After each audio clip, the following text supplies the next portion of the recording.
Hello? Yeah, what's up, Hello, dude? hello. I can hear you now. Oh, great, great. My mic was on mute No for me. worries. How you doing, man? Doing good, doing good. Thank you so much. I'm glad our schedules worked out. We had a thunderstorm just run through with hail, so that and arthritis didn't mix. That was a little surprising, but thankfully I was able to take my bolus right at 4, and you were a little, eating your wings, so everything lined up perfectly. It went perfectly. uh, so, what I was gonna say to you on the stream was, we're not gonna, unless you want me to actually live coach you, with like you playing a game live right now, and if that's what you want, that's totally fine. But if you want me to go through replays, instead of doing a party uh, on StarCraft 2, I'll just have you watch my Discord private stream. Which I mean, like, so if you watch this through a stream, like the VOD I'll send you afterwards, you won't even notice stream delay because you see it from my perspective. But if you're trying to at all watch what's going on, there's going to be an awkward delay like between right now and when my stream's actually going because I have stream delay on for BTGM, which is what I'm going to do after. But if we do Discord private call, there will be no delay at all. Yeah, that works. Or, you can just load up the replay yourself and watch solo, and I can watch you on uh, um,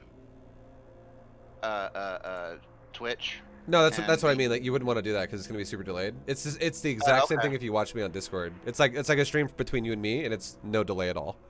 It's like Okay. actually like instant. Uh, Okay. I see what you're saying. I yeah, see what you're yeah. saying. Yeah. And then so which one do you want me to look at? Because I mean, you did post a lot of them in there. There's like I think like 8 of them or something. Yeah, yeah. There's 9. Okay, so most of it's marine tank, and I Okay. need marine tank help. I probably could use a build. Sure. So uh, let's see. Superman, the Oxide 99 one. I throw my lings away at 625 too early. I'll tell you this. A lot of them, like all of these are losses, and it's like loss at 19 minutes, 14 minutes, 13 minutes, 13 minutes, Yeah. 12 minutes, 10, 20, 9, and 17. A lot of it is I'm failing to establish my fourth base. I'm failing to make my overlords and getting supply blocked at like 28 and 36 and 50. A lot of it is probably similar. I don't know how many of the replays we could get through, um, but I think there's a common thread on these replays. Let me ask you this. Most of these replays are bio. I can tell you what goes on in which replay. If you give me an idea of like how you want to see me fail in one of these replays, I can tell you which replay would be the best to Well, see. okay. So I would respond to what you're saying like this though, because the way I mean I understand what you're saying to me right now. I totally get it, but I feel like what you're doing to yourself right now is you're under the assumption that you already know what your problems are. And True. I would say, honestly, it doesn't matter which one I watch because I'm going to see ways that you play the game. And you might not realize that when I see something and you're doing something, you might think, oh, this is totally fine. He won't say anything that's wrong with this. And I might say there's something wrong with it, right? I might be like, no, no, no, you're doing it wrong. And you'd be like, oh, really? I thought I was doing it right the whole time. So I would say it doesn't really matter which one I watch. Even if you win or lose, I'm still going to see if you're doing things right or wrong. Because winning and losing doesn't mean you're playing right or wrong. Playing right or wrong is a totally different, like it's its own thing. Uh, so I would just say whatever one you think best represents your average game would be the best replay you could show me. And so if they're all the same, I would just pick one. Superman, the 410 Superman, Oxide 99 would probably be the best one to start at. So it's Oxide 99, not Oxide 106, because I can't see the names of the players in the Discord. Yes, yeah, Oxide 99. Okay, cool. And I don't know where to get up the video on. I'll show you in a second. It's super easy. Okay. All right. So I see your game here. You versus a guy named Superman. Yeah. I'll share the link to you in about 1 second. Maybe 1 second, really fast. All right. So now on Discord, in the private call, you should have a button that says you can like watch my stream, like the private stream in the Discord chat between the two of us. Yep. And I then see it. now you should see me looking at your main base, and you could even see things now like me green boxing your drones and stuff like that right here. Yep, I Okay, see it. yeah. So I see now it. now you're getting like a live feed 1-to-1. There's no delay at all, and now you can see exactly what I'm talking about and not be confused. Perfect. Okay, so let's see what you're doing. Let's go through this game, and I would say if we're really gonna do a thorough breakdown, I don't think we're gonna get through every replay, or we're not gonna get through most of them. We're probably not gonna Oh, get through most multiple of definitely them. not. Yeah, I think we're probably what I think would probably be the best for you is depending on how well or how rocky of a road this becomes. We might spend the majority of the time on just this one replay, but if we happen to finish it a little bit earlier, I think one of the best things we could do for you is, I mean, if you want to, we could look at another one, or I could just have you try to do like I'll walk you through the way to set it up. Like for instance, in the start of this lesson, you asked me, you said you need a build versus like marine tank, and I could make you one altered into what I see you're trying to do, and just upgrade it for you to make it like suited to what you want to try to do here. I think that sounds great. The only thing I would say is don't assume that I have like some kind of build idea of what I'm going for. I have no idea what to Sure, do. that's fine. Now I'll try to explain that. Make sure you understand what makes sense, so that you actually know like the difference of like what, you know, like what is a good and a bad move then, right? Thank you, thank you. All right. So first of all, your Overlord. I mean, I see you did just fix it, which is good, but it was definitely going really south. It was like literally going down for a second. It was like very low angle, but you fixed Yeah, it, I have so to not a fix big it deal. again. Yeah, I Okay. have to fix him again So too. Yeah, it's tough. the easiest thing you can do, okay, just to throw it out there for Overlord movement, it's super simple. All you do in the start of the game when you grab your Overlord, click the mini map. Don't like drag your screen, or don't click the mini map with your mouse and then click or anything like that.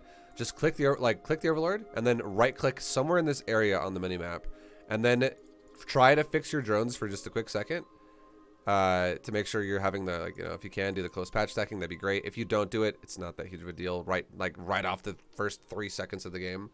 But when the game starts, make a drone, click your Overlord, right click on the mini map, and then once you have your thing set up and you're ready to now go back to the Overlord for a second, you can once again reselect your Overlord while it's already moving, and then physically go here while you have an extra second now, and tell your Overlord to go anywhere between here and here. If you go anywhere in this green box, you're correct. Anywhere on this Okay. ramp is correct. If you go over here, this is wrong because you see the natural, but you don't see the ramp.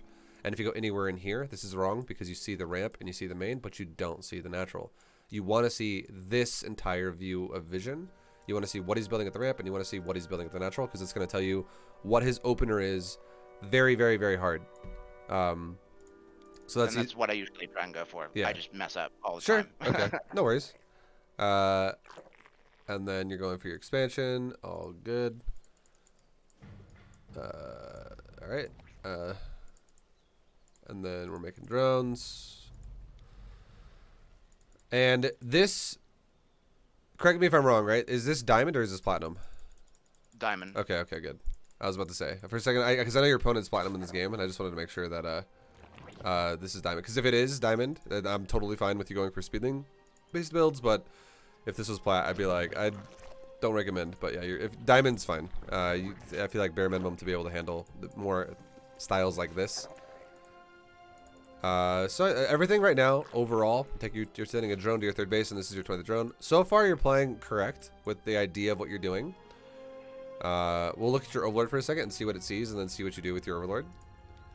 So now you see here's an interesting thing to think, okay? I want you to tell me really fast. What do you, or actually, hold on. Give me 2 seconds. I'm not going to actually tell you. I want to see what you do with your Overlord, and then based off of that, I want to ask you a question. I know I should have gone deeper because he Okay. doesn't have a marine building, and I know I totally should have done that. Sure. And see what, and that was a mistake by me. Okay. I was concentrating on building the Lings, getting ready for his Reaper, and then making sure I was building the 2 queens. Okay. Because I would say, okay, so if you did go deeper, obviously your Overlord would go scout stuff in his base, but what do you think is like, seeing what you see right now, what do you think would be a general follow-up to this? His factory. I think he's got a factory behind this. I'd say, like, yeah, that's a good answer, because it's most often it's going to be a factory. This could still also be like Direct. yeah, exactly. It could be like a 2-1-1 style build, but I would say like 90% of the time it's going to be a factory. So Assuming factory is already correct, but yeah, like, and I'm glad that you said you could have scouted further because there's no marine to punish you. So important to know. Okay, you did a gastric. It's whatever. It's all good. Yeah, there's my supply block. Okay, and then against Terran as well. This is gonna be. We're about to see what you're gonna do in a second here, but something very important to do. I like that you injected the main base with your queen. That way you're just gonna give yourself more larva. But if you want to go for a third base like you are, which I totally am on board with, I think this is a great third. I have been putting down my creep tumor. Okay, I good. have been trying to do that more. But yeah, see, no, I sometimes I inject just to I get rid of the energy and not waste it. Why do you think it'd be wasted? Because the Reaper's here. Because yeah, I'm doing so much other stuff that I just don't want to waste the energy. Okay, so I would say, in general, you definitely it's 100% more worth it to save the energy, even if it takes like an extra 10 seconds. And the reason, here's why. Okay, think about this for a second. If the Reaper's in your base, and if you're thinking to yourself, well, what if I throw a creep tumor down, and the second I throw it down, he's like right there with the Reaper, and he just kills it. That's okay. I mean, I'm not saying throw it down and let it die. But if he's in your base right there, your Lings and your Queen can push him away so easy. Because if this Reaper actually sits in range of your Queen and sits there, he'll die so fast. And if he's on creep, your Lings can actually get on the Reaper pretty quickly. Like a move speed of Reaper is 5.25, and a Ling speed on creep is about the same as a Reaper. It's actually slightly faster than a Reaper. So you can actually shove him away on your creep really easy. It's only when a Reaper gets off creep is when he's a problem for the Lings, when your Lings don't have speed yet. So if you pushed him away, think about this for a second. If you push him away, and let's say your Queen now has like 39 energy or like 40 energy, you could then throw down the tumor, and you still don't have enough energy to inject. But even, let's say it took even longer. Let's say you have 50 energy.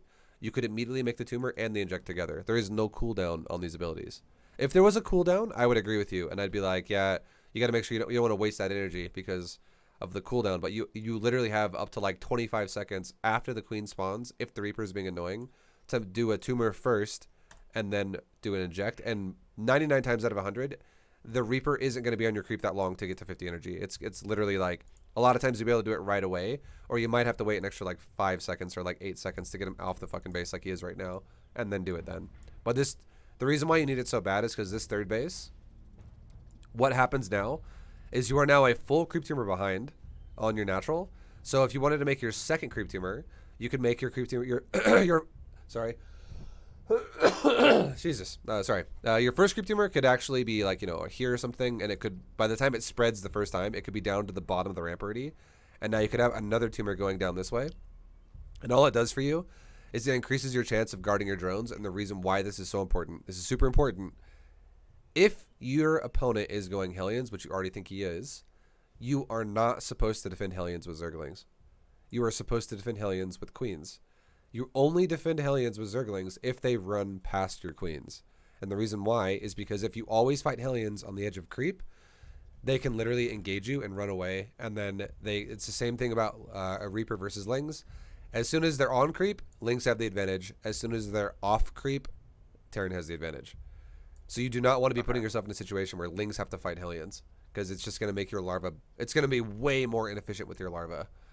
Because they're going to die, your Lings are going to die way more often.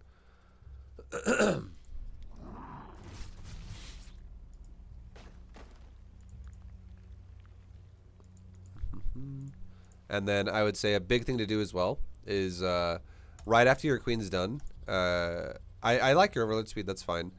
You're actually going Overlord speed first as well, which is I'm not sure about this one.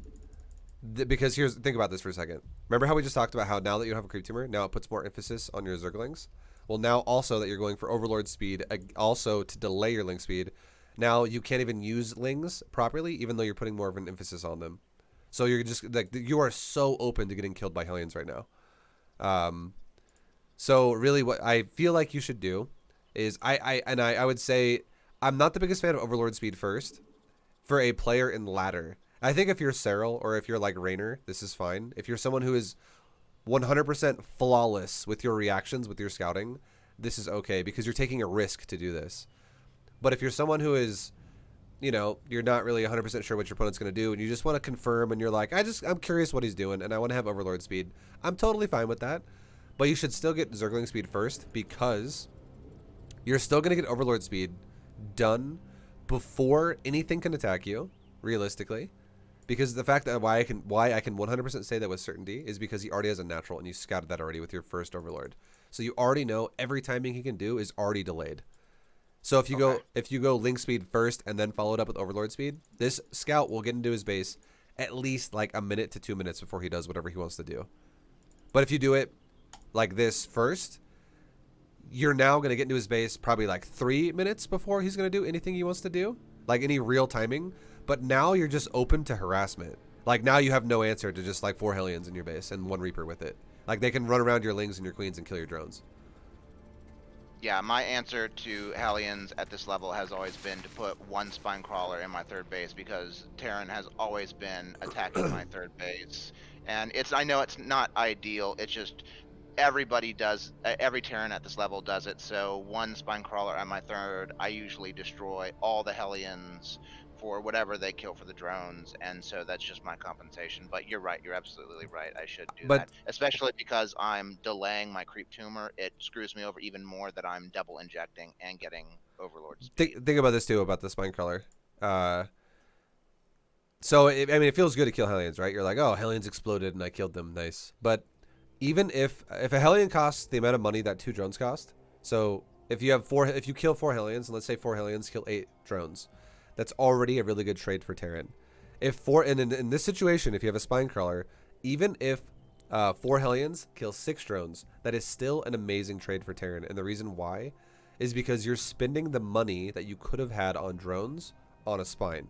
So that spine is worth 2 drones.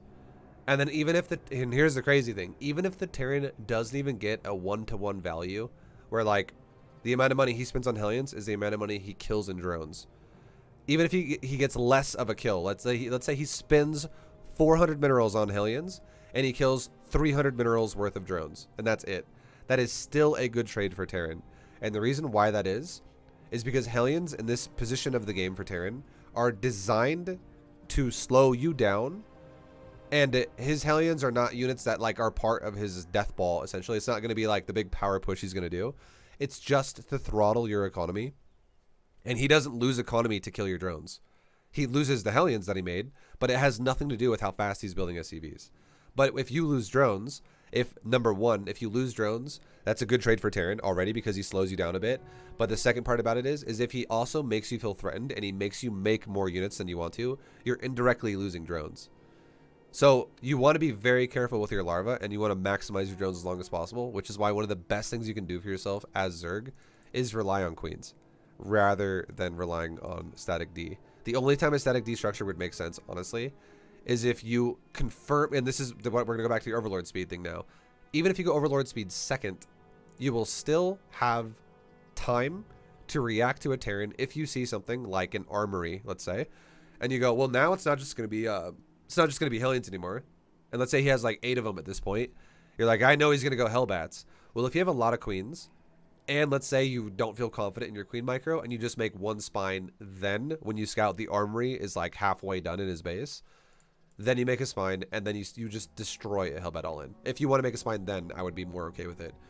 But even then, honestly, if you have a lot of Queens, you can just kick the shit out of a Hellbat all in. Like Okay. Queens are going to give you way more utility in every way because they're going to deal with a lot of different types of harassment Terran can do to you, like anything with starport, anything with factory early on, and it's also going to just make your creep spread fucking insane.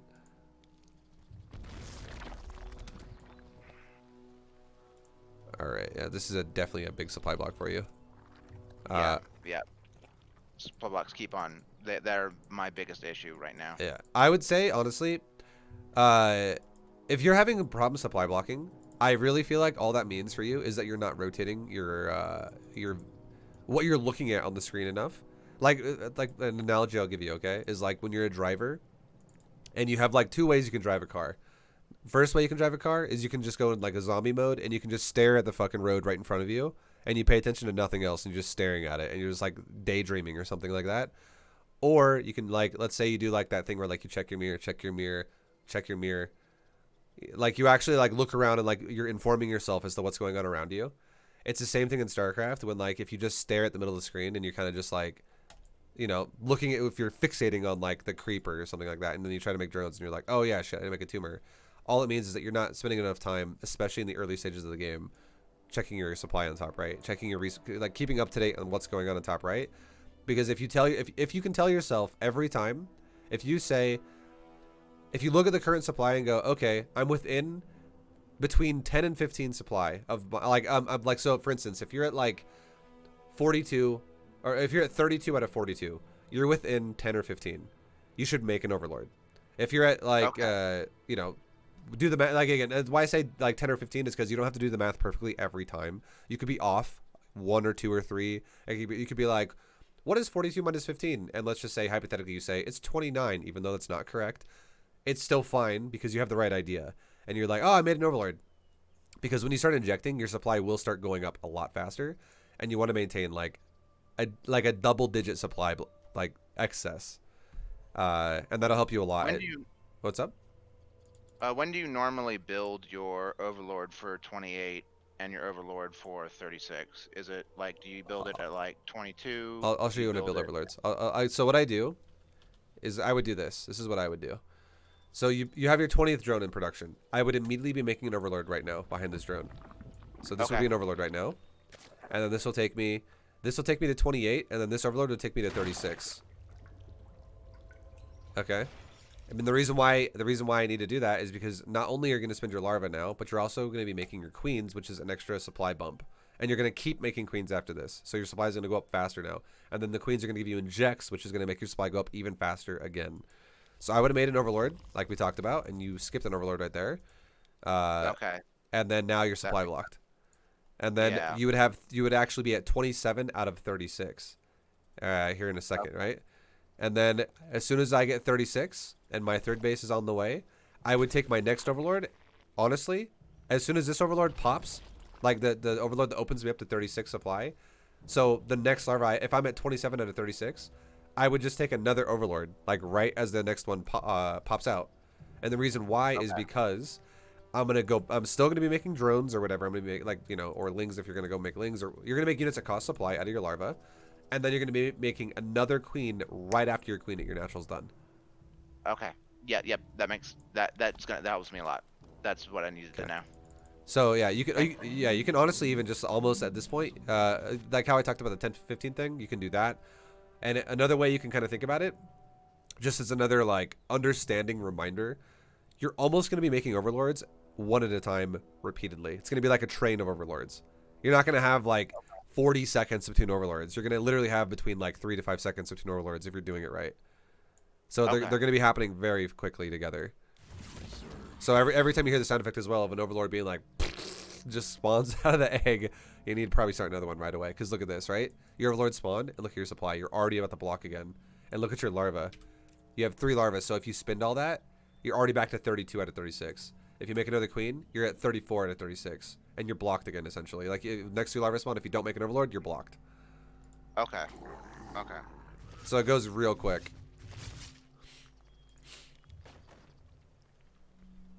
And then even worse as well, if you don't keep on top of overlords like this, and you're also scouting with overlords, if this one just happens to die, that's really going to severely fuck you.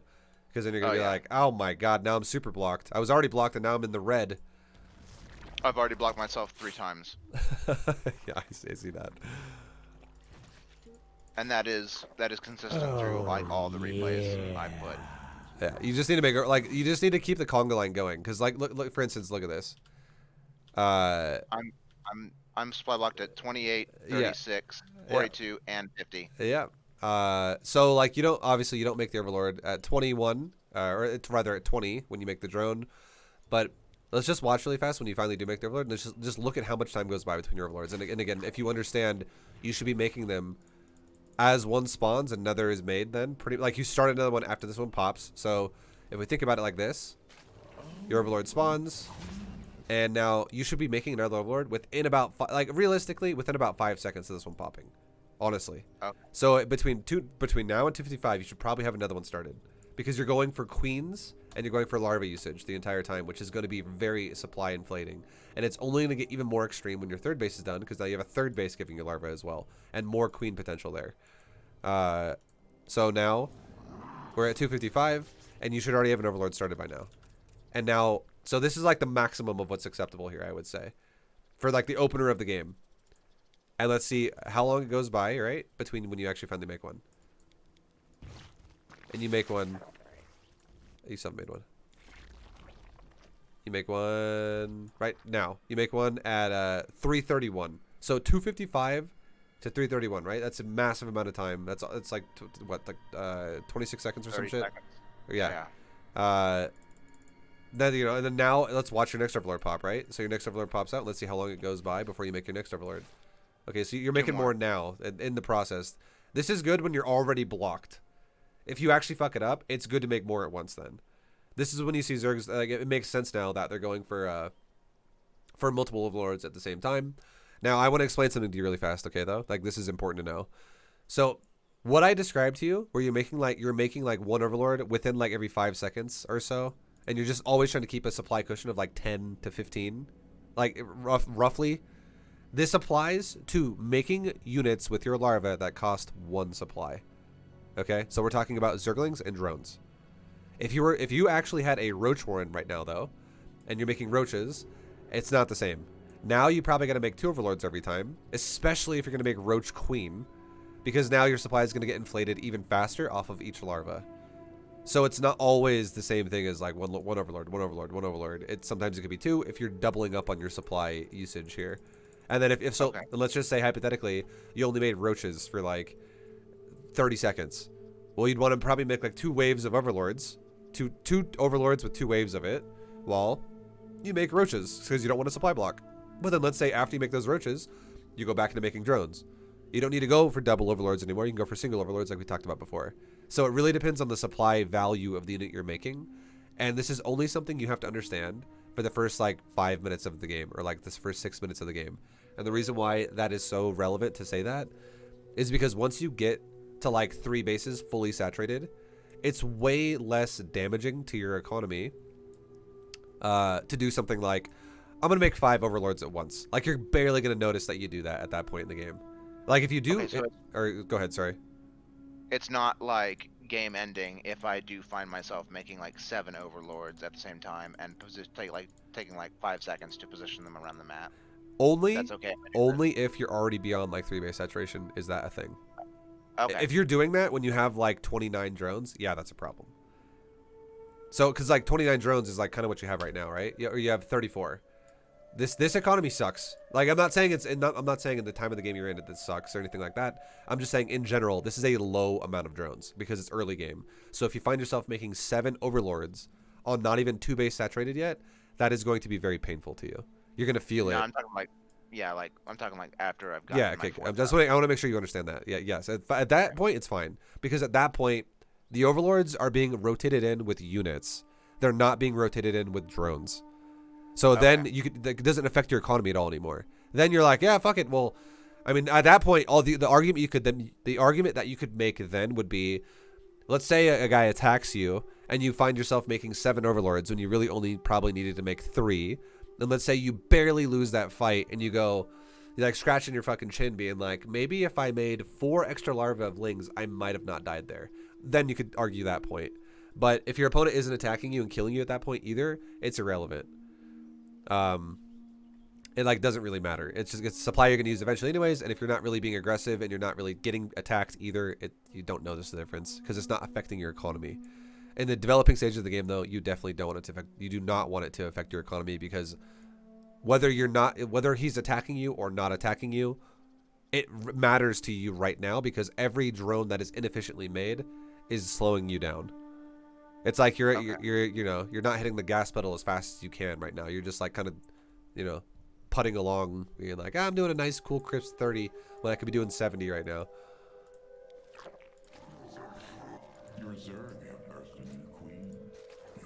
Yeah, and like right now, this is another tip I would give you. A huge tip I would give you is Overlord placement too. So this is something I would not say you need to do this as much against Terran. Zerg is a bit different too. Zerg is more like Terran. Protoss is kind of the off matchup, and the reason why Protoss is a bit off is because so many people go Void Rays right now. So if you scatter Overlords everywhere, they're all gonna fucking die.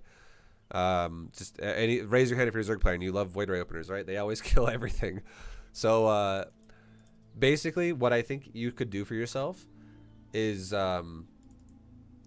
what you could do is you could make your first and your second Overlord go to his base like you did. I'm totally okay with that, because especially if you have Overlord speed, totally great. Like, scout his base. That's wonderful. We'll actually go back and talk about what you just saw in a second here.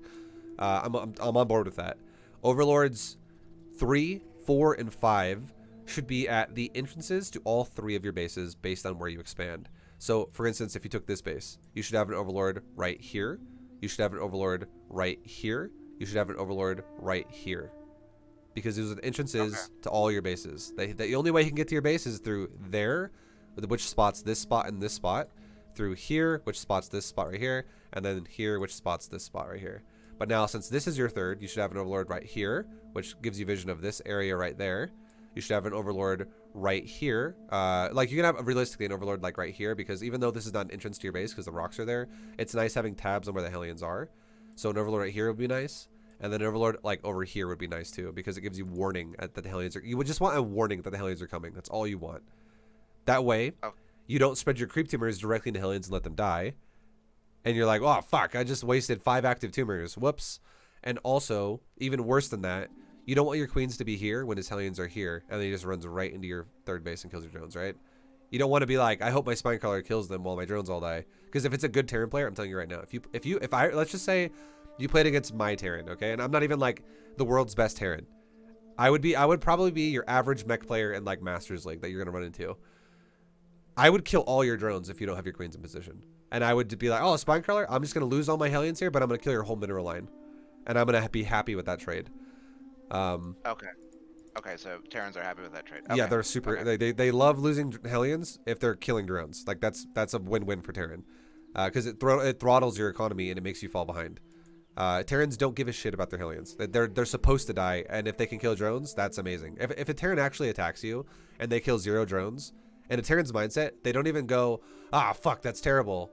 They're just like, well, you know, I'll try again with more Hellions, or now I know that I'm not able to throttle the Zerg as much as I wanted to, or whatever. Like, I'm not saying it's good, obviously, but it's not even that big of a deal if they don't even kill drones, because the only way it would be a big deal is if the Terran's like going double factory mass Hellions and he has like 24 of them in your base and he somehow kills no drones. Then it's a big deal, obviously.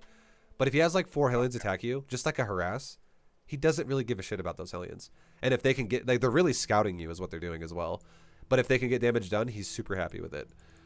So anyways, yeah, like if your Overlords are spread out, your queens can always be in the right spot before the Hellions arrive. And if your creep is spread early, your queens don't have to walk super slow across this dead creep area. So your first couple tumors should be connecting your bases. Like, I would say that creep tumor 1 should connect your natural towards your third. And before your third is even done, creep should be here. That's what should be happening. Yeah. And then your next tumor could be going this way, because you won't have creep there yet to throw on creep tumor number 2. But creep tumor number 2 should be going this way. It should be going down here. And why should it go down here?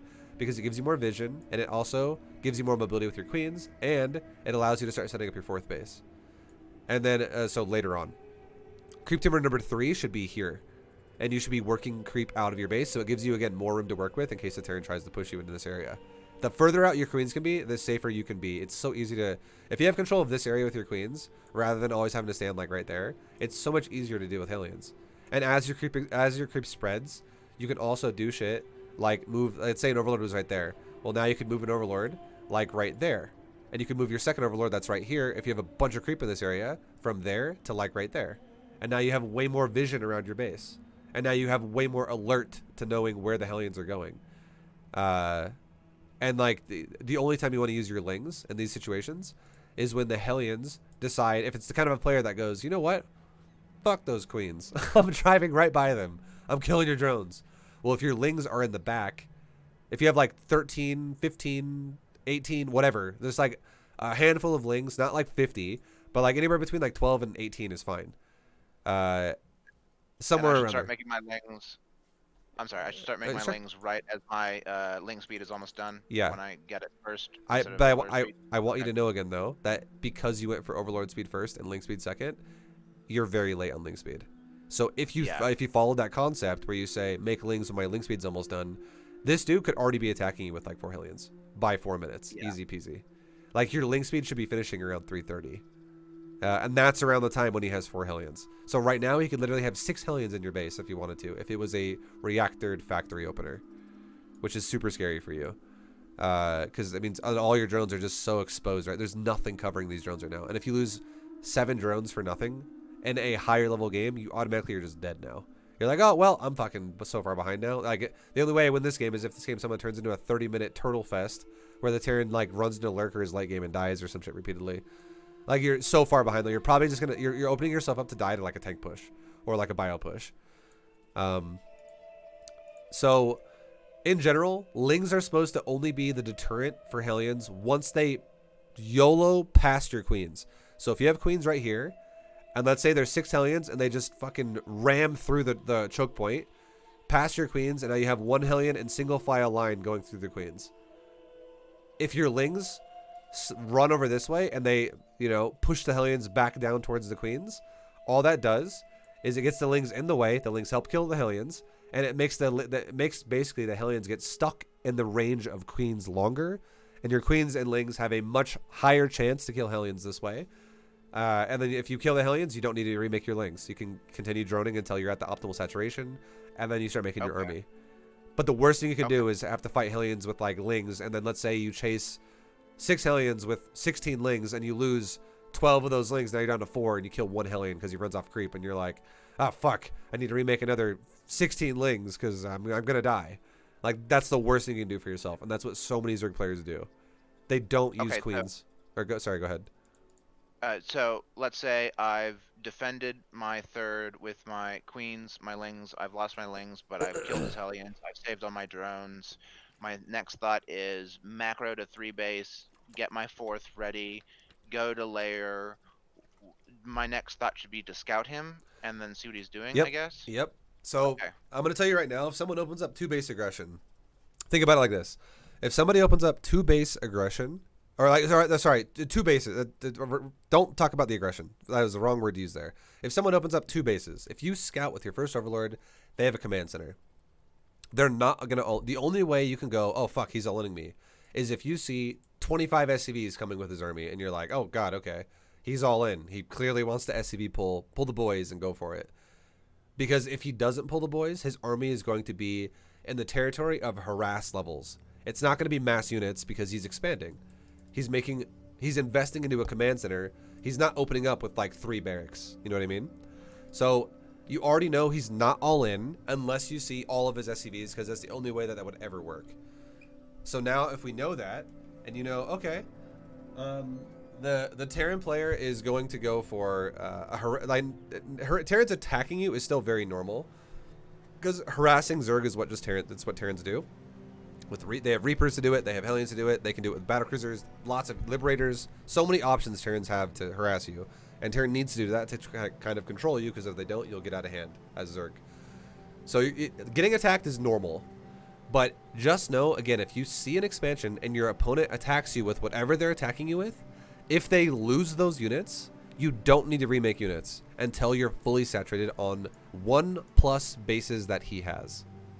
So if you know he has a natural and he loses 6 Hellions attacking you and a Reaper, and you lost 90% of your Lings in the process, you do not need to remake Lings until your third base is fully saturated, because he cannot all-in you.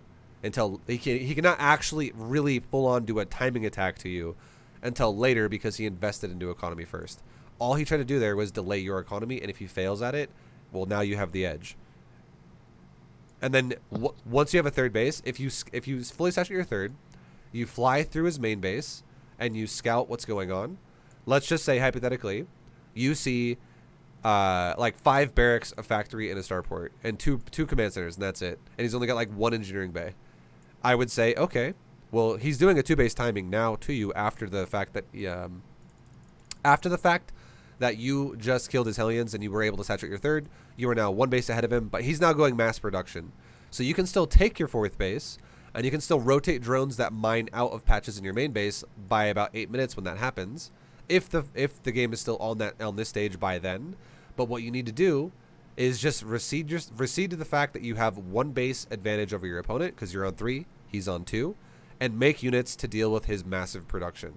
If he's on, again, like 5 racks and a factory and a starport. Because if you make drones for your 4th, you will die. Because he'll do a push and you'll just won't have enough. Will he be making his 3rd command center, or will he only have enough for production at that point? Well, you got to realize, if he makes a 3rd command center, he's going to do it after he attacks you. After he attacks me the 2nd time? Yes. So the first attack is when he attacks you with Hellions and they all die. And in this hypothetical, the 2nd time he attacks you he'll be attacking you with his big ass timing that he's going to go for off of his investment of production, and then behind that he's totally able to take a 3rd. But nobody is ever going to go, like, no one in the right mind of StarCraft is ever going to make like 5 racks of factory and a starport, and then make a bunch of army, and then take a 3rd, and then attack you later. They're not going to, like, if they're going to make a bunch of production, they're going to make army, they're going to attack you, and then they can expand behind it, because if they kill your expansion, and then they now, so it's like your 3 base versus their 2 base, and after their attack, now it's reversed. Now your 2 base and their 3 base, they're like, that's a win right there. And the only way that works is if you react to the game wrong, because you undermade units and you over-droned, and suddenly you just, you're like, oh, fuck, I'm not ready for this, and now my base is dead. But again, if you are totally able to always, this is like a golden rule of Zerg. Having 1 base above your Terran or Protoss opponent is very normal. And if you have Overlord speed and you get a full read on what they're doing, you understand that he's got a lot of production. Again, we're using a hypothetical again here. I know there's not 5 racks in his base right now, but if your opponent doesn't lose his harass, you got to be careful, right? You got to be careful if he doesn't lose it, because it's still there and it can group up with more units and he can do more harass over time. So that's more of a judgment call based on how comfortable you feel throughout the game and how good your vision is of the map and how well you place your queens, things like that. But if your opponent throws their army away, that is a drone window like crazy for you. Now the other, so we kind of talked a lot about the production hypothetical. Let's talk really quickly about the macro hypothetical. Let's say the Terran attacks you with Hellions and they die, and then you scout his base while you're fully saturating your 3rd, because again, the drone window is the Hellions dying, and you know he already has a natural. That's a drone window. You're not going to die right now if you make drones. But now, if your Overlord scouts into his base and you're almost saturated on the 3rd base, let's say you're like 12 drones from finishing your drone count. So you're still making drones for the next like 30 seconds. And in those 30 seconds, you're flying through his base and you go, oh, cool, there's a 3rd command center.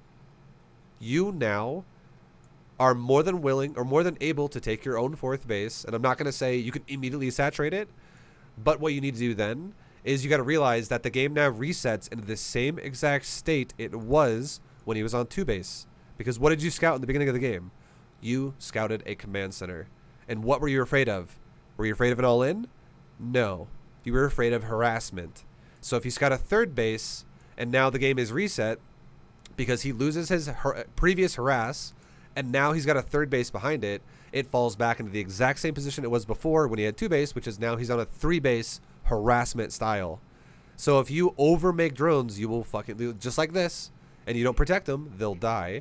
So now you need to make a new set of links to deal with harass. So it's either it's either identifying if you're going to get all in, or you're going to identify if you're going to get harassed. And the difference being whether or not I see a 3rd close to being done, or I see more production being thrown down. Yeah. And you're going to see either one of those things between 4 and 5 minutes. This is when you should be scouting the Terran. And the reason why that makes sense is because between 4 and 5 minutes is when you should be saturating your 3rd base. So you can... And I literally cannot see both. It is impossible for me to see both. Yes. Because I'll tell you right now, the only way, if you're like, okay, well, Vibe said when I'm saturating my 3rd base that I should only see a command center and like little production, or I should see a lot of production and no 3rd command center. And if you ever see both and you're like, okay, well, we're at like 445 and this guy has a 3rd CC and 4 racks and 2 factories and a starport, or some shit like that, and you're like, okay, he's got a lot of production and a lot of command centers. If you watch the replay and you look at his buildings The only way he can ever afford that is if he He just took doesn't them build off units. refinery. What's up? Sorry. Oh, I thought that was that he took his SCVs off the refinery just to go minerals, just to build Oh, I mean, production. so that's different, right? That is actually something you could do, but there would be no starport, no factory there. There would be like mineral Oh, units only, right? And those things all cause gas. I mean, Hellions don't cause gas, but uh, the the process of making like tanks or widow mines and medevacs, anything that support bio, and also making bio marauders, getting stim pack, getting combat shield, all these things take gas.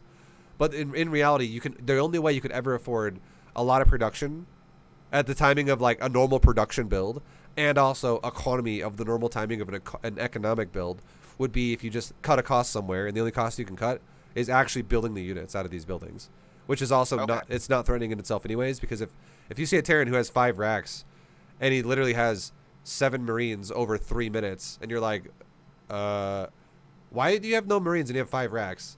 It's not threatening at He's all. not. Yeah, yeah. Uh, Well, I mean, yeah. like, would it be dangerous? Because I have fought Marine Hellion. They don't feel like all ins. They feel like timings. And is it like, do I need to try and scout to see if he's got full saturation on his refineries, just to make sure he is not pulling off his refineries to make that early third, to make that extra production, to attack me with the Marine Sorry, there's a big Hellion? difference here. Are you talking about Hellion or Hellbat? Hellion. Okay, so Marine Hellion is very awkward, I would say. Those don't really pair very well together, and if someone attacks you with Marine Hellion, I um, have gotten attacked by that a fair amount. like I would say, if you have queens there, you would crush that. Like Queen Ling Okay. would crush Marine, like Queen Ling Bane or Queen Ling Roach or something like that would absolutely obliterate Marine Hellion.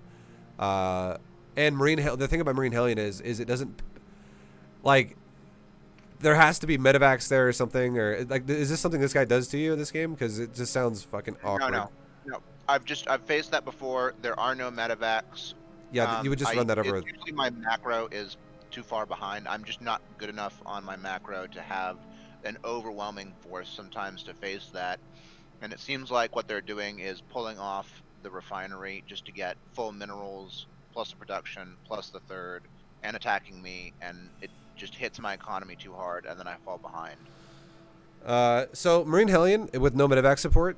I mean, on it, like I'm telling you right now, if you just have a creep spread and you have queens and you have safety units, like safety lings, you'd be fine. You Okay. should crush that. And the big reason why I would say that as well is because uh, if you let me tell you what safety means, okay? Like just throwing it out there. If you have like 4 lings for the Reaper or so, that's safety. If you also have like another 12 or like 14 lings added on to that because your speed is finishing, that is a good amount of safety at that stage of the game. And you could literally sit on that until your base is 3 base fully saturated if you know your opponent took a natural. And if you're making queens like for a while and you literally make up to about 9 queens, we're not talking about making like 3 or 4 queens and stopping. We're talking about like making like literally 9 queens. So you have like 6 queens in the front of your base and 3 queens injecting. You would be totally fine if Marine Hellion with no medevac support shows up and you engage it initially with your queen Zergling, and then you actually make more lings if you feel threatened there while you're taking the fight with your queens and existing lings. Like Okay. your queens could transfuse through that so fucking hard, and that bio army with no support is gonna die so easy. And even furthermore, if you actually have a Bane Nest by then, whenever he attacks you with that, you would destroy that so fucking bad. You would Now I just remember. I'm sorry. Go ahead. no, you go. It's all good. You go. I remember you talking about this a while ago, like probably 6 months ago. Is that you were starting to take your Bane Nest before the layer just because you were having issues with timing attacks. Should I take my Bane Nest or Roach Warren before my layer still, or should I take my layer first? I'll tell you right now. The only thing Bane speed is the I wouldn't say the only. I don't want to make it sound weird here. The best thing Baneling speed is relevant for is siege tanks. So if you scout out of your opponent that they're making siege tanks, prioritizing a layer and prioritizing Bane's speed before and at first, instead of just getting faster Banes, would make more sense there. But if you don't scout tanks, you can totally prioritize a few Banelings earlier on, and then eventually get Bane speed maybe like 45 seconds to like 1 minute later, and that'd be totally fine. Okay. And when I say a What few should be Banes, my I mean like 5, like not like 12 or 20 or something. okay? What should be my Bane speed time range to get like to start Bane speed? So I would base it off of this, okay? This because again, I can't give you an exact timer because uh, Sure, sure, the sure. No, I because of understand. harass and things change. But this is what the concept should be. So and also you get an overlord speed. If you do that, it's going to delay it as well. Uh, but you what you should do. This should be your build, okay? This is what the build I'll run you through after this. We'll kind of go through this a bit faster because we're talking a lot about the opener here. So I can actually also give you a build after this. But what you should do is you should mine like when you take your gas, like 17 hatch, 18 gas, 17 pool. You put 3 on the gas right away. You get Ling speed. As soon as you get Ling speed, take 1 drone off of gas and leave 2 on the gas, and eventually get Overlord speed. Okay. Okay. And then once you get Overlord speed, honestly, because you're going Overlord speed and it's going to severely delay your layer, just leave 2 drones on the gas until your natural is fully saturated. And then once your natural is fully saturated, put 1 more drone back on the gas to give you back to 3. And if you're going to prioritize Bane speed, your next investment after Link speed and then Overlord speed should be a layer. And then you make a Baneling nest after the layer, because a layer builds longer than a Bane nest does. So that Bane nest and layer can finish together, and then you can start Baneling speed when the layer's done. And then I get my second and third extractor when I am at 8, 12 On the drones on my third third. base. Yep, exactly. Okay. And Should then it be more on the 12 side of drones on the third, or should it be more on it's the 8 if you're side? still making drones at that point in time, it does not matter. Okay. I would say that that would only ever matter if you're like really a stickler about that number. If you planned on cutting drones to make a fuckload of lings, and Okay. that's usually only going to happen if you're all-inning somebody, or if they're like one base all-inning you. And if they're one base all-inning you, and you're playing defensive with that, I would say maybe actually do it more towards the 8. If you, for whatever reason, think you need a lot of Banes there, because then you get more Banes faster because you're getting all in and you need them earlier than later. But yeah, I would say that this number in most of your games isn't going to matter. It's just a good estimate of saying as long as you're still making drones, you're not taking it too early if you're between 8 and 12, and you're not taking it too late if you're between 8 and 12.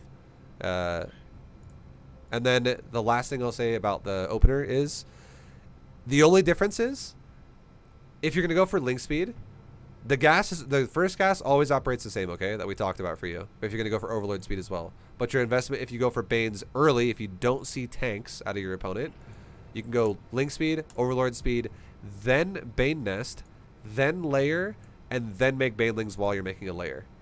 Because I'm then sorry. Wait, you, can you say that one more time? yeah, I'm sure, sorry, I missed that. no worries. So you have the first one, right? The first one I said about how to go to Bane speed, just to make sure. Yep. Okay, so if you want to go just Banelings early, if you think, okay, I would feel comfortable if I had Banes here earlier than normal without Bane speed because I'm afraid of anything else you can do. You would want to go Link speed, Overlord speed, Bane nest, layer, and then make Banelings out of your Bane nest when it's done, because you will make enough gas to make your layer before your Bane nest is done, and then as your layer is underway, so it's not going to severely delay your tech, you could then add on some Banelings while your layer is like 15% of the way in or 20% of the way in.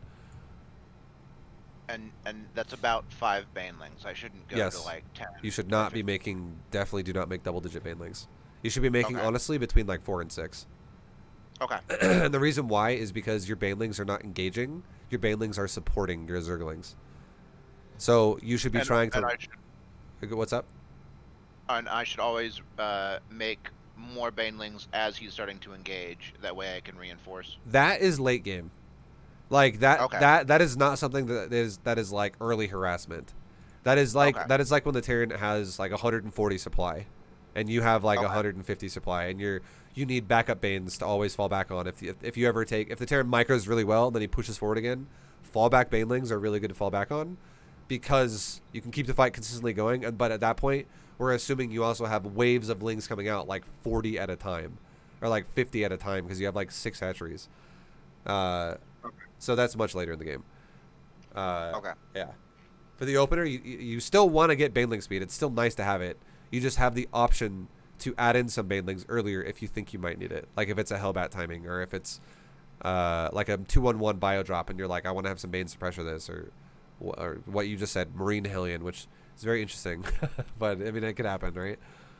Terrence can do anything. It happens a surprising amount. I think you'd be surprised about how much I'm getting attacked by Marine Hellion no medevac support timings. It's a little weird. I would tell you honestly, you would if you actually had just enough queens and you had good creep spread, you would laugh at that timing. You'd be like, what the fuck is this? I have your queens would just show up and be like, all right, you want to fight a fucking wall of queens with no medevacs? Good luck. You just throw a couple transfuse downs and then he's dead. Yeah, that's what No Regret said about my play too. Is I just need more queens. Yeah, queens are fucking amazing against Terran. All right, so yeah, your third base is still super exposed as we talked about before. We'll kind of speed through it a little bit more though now. Were you gonna say something? Oh no, it's nothing important. Okay. Okay. It's just the spine normally goes on my third, and there he attacks. Okay. And I don't have my speed. So this is what I would tell you to do. Okay, we'll talk about Overlord placement one more time. So Overlords 1 and 2 go to the guy's base, and Overlord 1 can scout the natural, then sit over a cliff in the natural.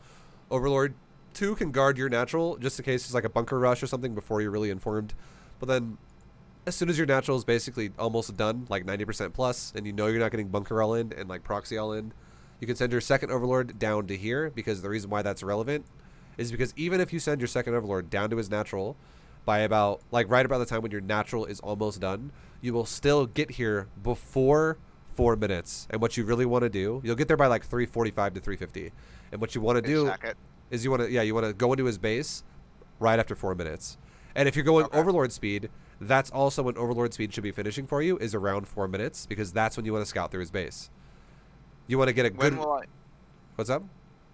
When will I know Terran's commitment to bio or mech? When is like Terran's timing cut off? So if they show you early that they're going multiple racks or multiple factories because they want to do it off of 2 bases, you'll probably know that around 5 minutes. 4:40, like 4 plus to 5 minutes.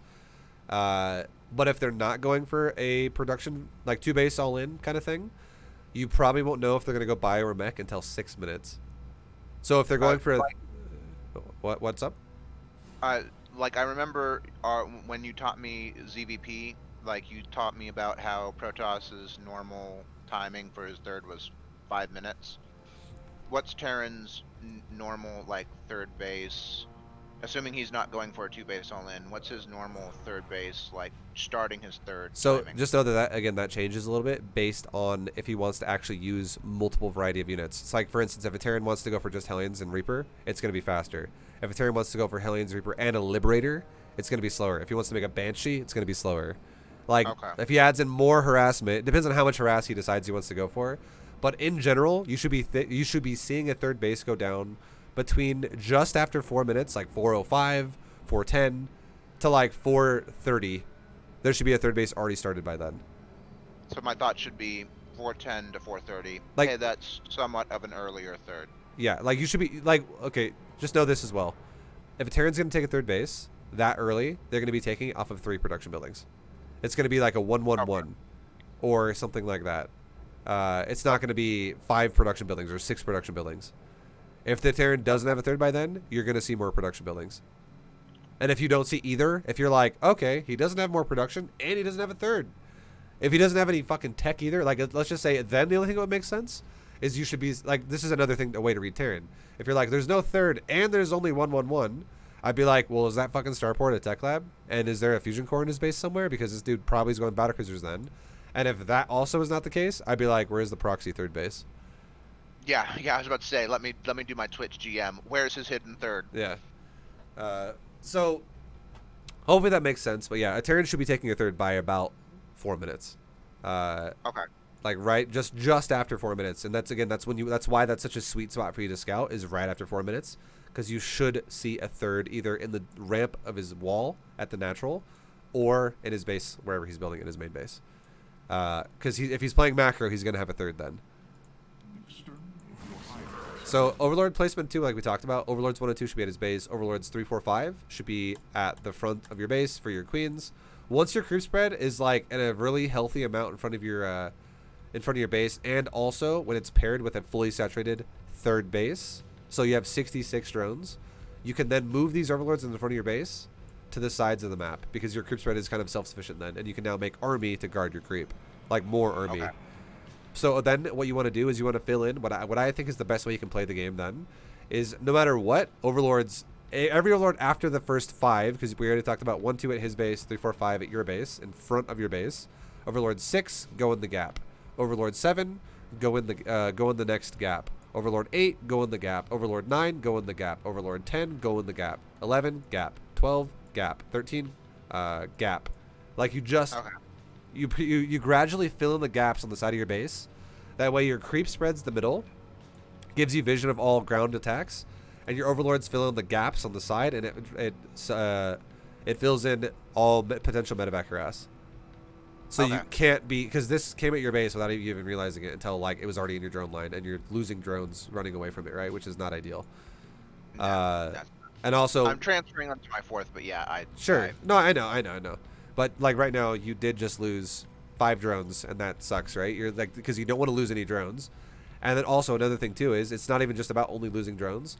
Imagine if you had if you saw the medevac like right there, with an Overlord, Yeah. and then you had queens rotate from like right here to right there, and then as soon as he gets in your base, what if your queen starts stutter stepping into a medevac, and you actually kill one of the 2 medevacs, and he tries to run away? He's like, oh fuck, there's queens there.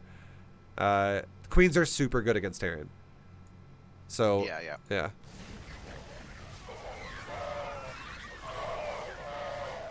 Yeah, that was brutal for you. That was a great attack for Terran. Even though you killed all the Marines, overall he killed 10 drones, and he also whittled down your Zergling count a bit. That was a very good attack for Terran. And here I screw up horribly. I counter with my Lings and waste them. Yeah, there's no reason to Do that at all. there's no reason to attack right now, because again you're playing macro, right? What you should be doing is that would make sense to. It would only make sense to counterattack your Terran opponent if you scouted that they're taking a third base and they're still playing aggressive, which means they have a smaller army than they're supposed to have because they're being macro oriented. And then if they actually harass you and lose all their harass, if you go, well, I have a lot of units and you have a third, which guarantees your army supply is low and you just lost everything. If you counterattack them, then there's a good chance you could break them. Now, if you weren't gonna flood them, I would say it doesn't make any sense to attack them though, because then all you're gonna do is you're just gonna attack them with a little tiny army, and if you lose it, you're just gonna have to remake that army after it's dead. So it would only make sense is if you wanted to switch on that aggressive switch and go, now I'm gonna fucking all in you because you made a big mistake and now I'm gonna kill you for that. I hope that makes sense though. Like you don't attack them either way unless you're gonna all in them at that point. That does, and that basically, I think everything after this replay is kind of meaningless. There's some micro stuff, but I mean, I'm already so far behind, I think. I think you actually have a decent position in this game, honestly, because you're on 4 bases and you still can recover. It's not the Terran's not playing the best either. I'm not gonna lie. The fact that he's on 39 SCVs almost 7 minutes is fucking low. You still could win this game, but I do think your early game has a lot of holes in it that could be cleaned up. I do think that as well. How far are we in to the coaching session? We're over an hour already. It's okay. Oh shit, sorry. Well, do you want me to do you want to quickly, if it's okay, throw me a build real quick? Yeah. I was gonna do for either way, man. It's all good. I'm not really a stickler for time. I do this for like almost everybody. Whenever I say coaching is about 75 an hour, I always get super into talking to people about StarCraft, and it usually takes me like fucking 40 minutes to talk about 5 minutes of their opener. And suddenly it's it's really important to talk about that though, because it sets the pace for the whole game. And then I realize I'm like, well, 1 hour is really fucking hard to explain for the amount of time to explain StarCraft in, so I almost always go over an hour. So I'll give you a build after this. It's totally fine. I don't mind. And then we'll just kind of go through it really quickly now. But yeah, like 2 things I can tell you right now about your gameplay that I'm just seeing as a Zerg's perspective that you could definitely make better is your creep spread is very slow. And if you have more queens, it makes your creep spread better. And your defense is very uninformed. Like you're very open to so many fucking types of left side's okay. This is scary. Don't ever do that though. Do not ever put Overlords over ground like that, because he'll just drop Marines there as he passes by it. Overlord dies and you lose your scout. But the thing that's Yeah. beautiful about this is if a medevac passes by that, he can't drop Marines here. This is undroppable terrain. This is off the map. So he can't do anything about this unless he wants to make Vikings to go kill that. And if you have Overlord speed and he makes Vikings, you could just be like, oh, Vikings, let's just fly away. And then come back later. Like you don't even have to lose your Overlords if he's got Vikings. If you have speed. But yeah, your control of the map could be a little bit better. And overall, if your control of the map is not as good and you find yourself taking damage here and there and you know, falling behind, you're going to be stuck in these situations where you're going to have low supply towards the mid game, which is what's happening to you now. And now you're going to die, and one of the biggest reasons why you're going to die is because you can't. Well, you're also not spending your money as well as you could be. Yeah, So yeah. I'm gonna tell you this about your build. Okay, this is a big thing you do for your build.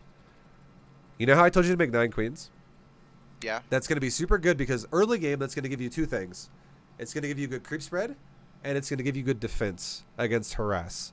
And then what I'm going to have you do is when you take a 4th base, when you take a 5th base, when you take macro hatches, you're going to remove queens from that the extra 6 because again, your main natural 3rd is going to have 3 queens already at it, which is part of the 9.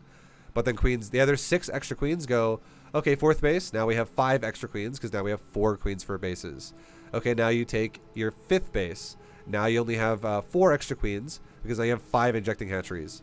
When you have your macro hatches, I'm going to have you literally make 2 of them because you're doing a Ling style. I see you're going Ling Bane Hydra, so 2 macro hatches is going to be fucking baller for you. You're going to now have 1, 2, 3, 4, 5, 6, 7 hatcheries. Do like 2 extra macro hatches in your main base or something like that. Make it super easy. And now you're going to have like, you know, like 7 or 8 queens ejecting, whatever I just said. 5 bases with 2 macros. 7 queens ejecting 7 hatcheries. Your larva is going to be fucking insane, and you're going to be able to spend your money properly. The thing about Lings is they're so cheap on the minerals and so expensive on the larva. If you plan on going Ling Bane Hydra heavily, like mostly Ling Bane and then just Hydras to support, you really need macro hatches. So Yeah. I would say the perfect timing to make them is going to be 3rd base fully saturated, 1 macro hatch. 4th base fully saturated, 2nd macro hatch. Okay. Okay. That makes sense. Yeah, and if you just had more stuff, you would actually be fine here. Because this is like one of those fights where if you actually won this fight, you could then counterattack his 3rd, vice versa. If you lose this fight, he just kills your base. So like whoever wins that fight right there, if it's a trade and you guys both lose all your units and kind of just washes out, nothing really happens and it goes back to like who has better mechanics. But if one of you wins that fight heavily, which is what happened for him, the game's kind of over now. And the reason why is because you're now falling into a position where you're just going to start becoming behind and it's really hard to bounce back out of this. It's not 100% over, but it's very hard to come back from this position now. Because now you're losing drones, and now if you have to remake drones, you're opening yourself up to more timings. And if you don't remake drones, your drone count's not actually as good as what you want it to be. Because the thing is, though, is neither his SCV count, but still, like it's gonna the game feels 10 times harder than it has to be right now. Yeah, yeah. I hate that damn medevac trick with the Thor. Yeah. Thor, pretty good.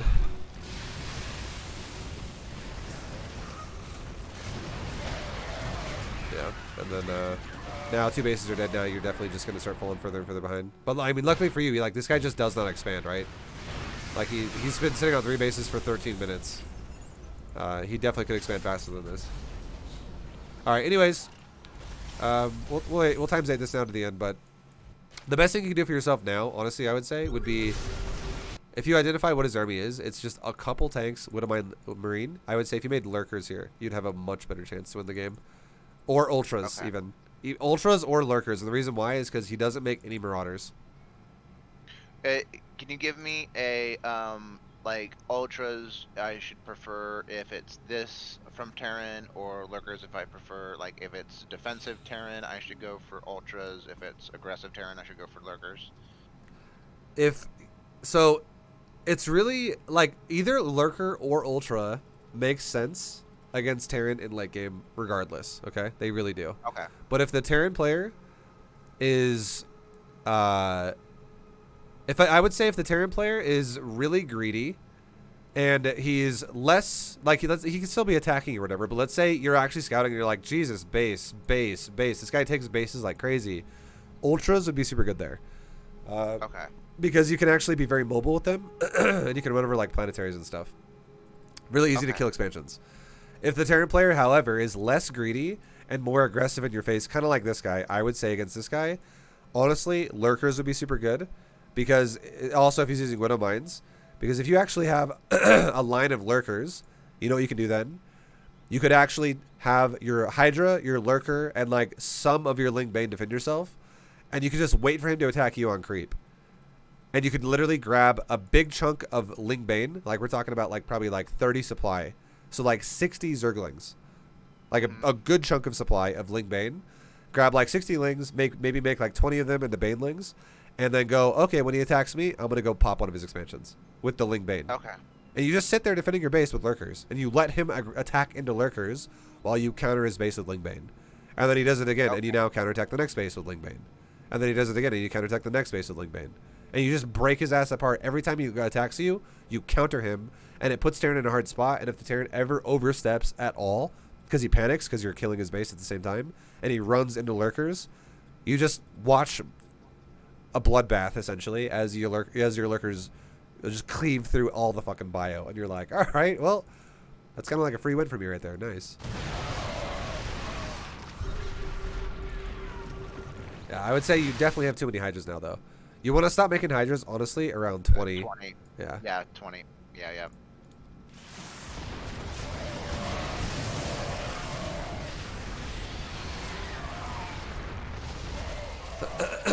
Yeah, he's just... The guy's not really expanding, so, I mean, he is giving you a bit of a chance, but...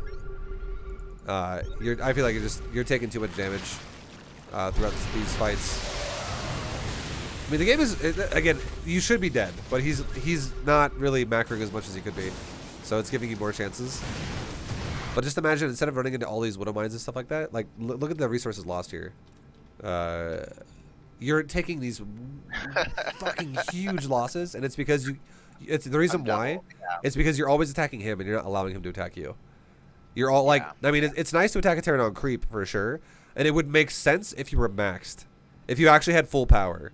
But you're never maxed in these fights. You're always like, it almost feels like every time you take a fight against Terran, you're like out of breath, and you're like, oh, I hope he doesn't fucking kill me here. And then you're like, okay, well, we barely lived there. And then he does it again, and you're like almost dead at every time, right? You're like barely not dying every time we fight, every time these fights are happening. And it's because of the macro early game. It's because your macro cycles were kind of fucked up and do it for the reasons we talked about before. And you just never really had that power swing to actually make Ling Bane Hydra bust Terran out, or then to take control of the game.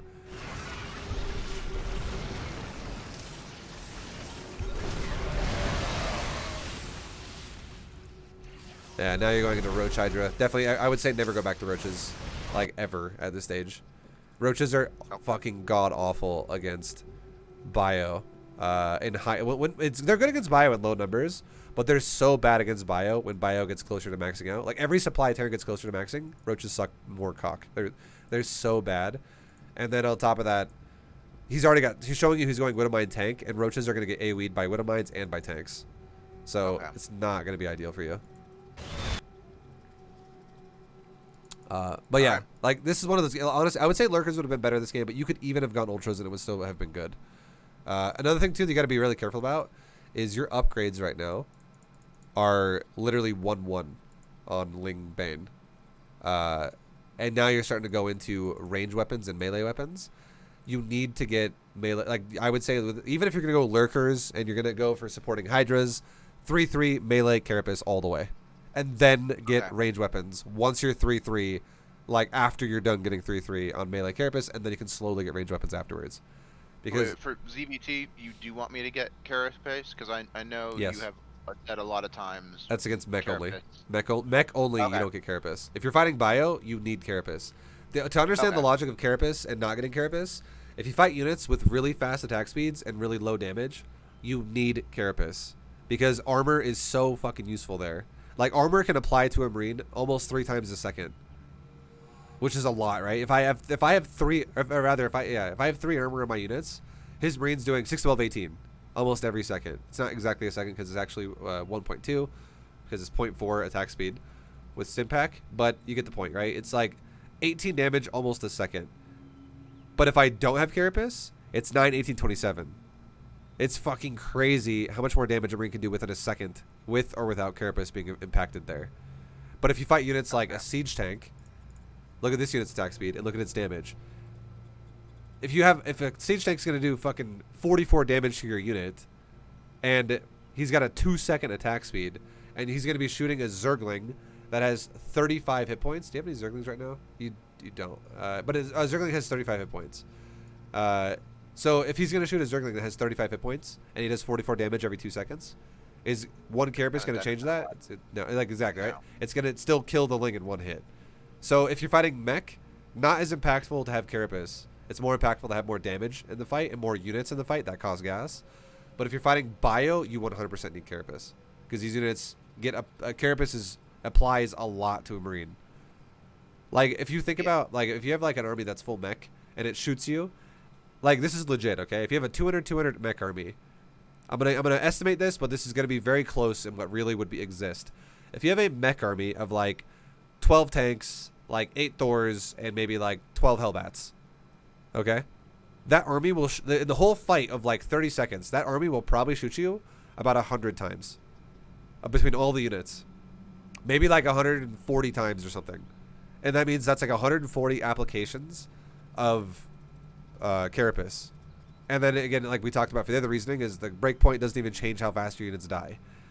Now, vice versa, if you have an army that is like only like maybe 2 tanks, like 6 Widow Mines or 8 Widow Mines, and then like 70 Marines, and like maybe 8 Medevacs, the amount of times that army will shoot you in a matter of like 30 seconds is going to probably be about like 1,500 times. I see where you're going. And Carapace suddenly applies a lot more. And the amount of hits one Marine takes to kill... Like, if you think about it like this, let's just think about this for a second. If a Zergling has 35 hit points, right? And let's say a Marine does 9 damage. How many times does 9 go into 35? It goes into 35 4 times. 9, 18, 27, 36. So it takes a Marine 4 hits to kill a Zergling if it has no Carapace. But now if a Zergling has level 3 Carapace, a Marine now only does 6 damage. And how many times does 6 go into 35? Now it takes 6 hits versus 4 hits to kill a Zergling. And that's per Marine to Zergling. So we're making the Marines have to shoot 50% more shots than what their original shot would be. Because if you only shoot 4, but now suddenly you have to shoot 6 if Carapace is involved, that's a fucking huge deal. That also, think about this too. If the Banelings serve the same logic as what tanks do, a Baneling is going to 2-shot a Marine regardless of upgrades. And if my Banelings actually have enough armor to get on top of him, to blow up on top of him, it's going to make my Banelings way more effective than if the Marines are actually popping Banelings at max range because they have no armor and they're dying super easy. Because it's less shots being required to kill Banes and Zerglings. So as my army's dying faster before I can engage. So you really want Carapace to make sure your Bane's get on top of these Marines. And if he's going mass Marines, AoE is how you beat that. So you need Banes early, or late game you can use Banes as a supplement if you still want to. But Ultras can now become your AoE format, or Lurkers can also become your AoE format. Your AoE format. So I mean, yeah, you really, really, really need AoE in these situations. Okay. All right. Yeah. What's up? I was gonna say, yeah, if you can, thank you so much for going over the hour and showing me the build. I really appreciate it. Yeah. Yeah. Just any of the new maps, would greatly appreciate it. I'll do this one. And yeah, just the upgrade timings is the last thing I would need to learn when to start my upgrades. Get your upgrade timings when you start your Hydra Den, honestly. Like I would say in general, for just a very generalized build where you're not going to be very specialistic about doing one thing or the other thing. If you want to have an average run of the mill, this can be best case scenario versus most Terrans. Just get your upgrades when you're fully saturated on your 3 bases, which is when you're going to start your Macro Hatch, your Hydra Den, and your Double Evo. And then, because that's when you're actually going to have the gas explosion.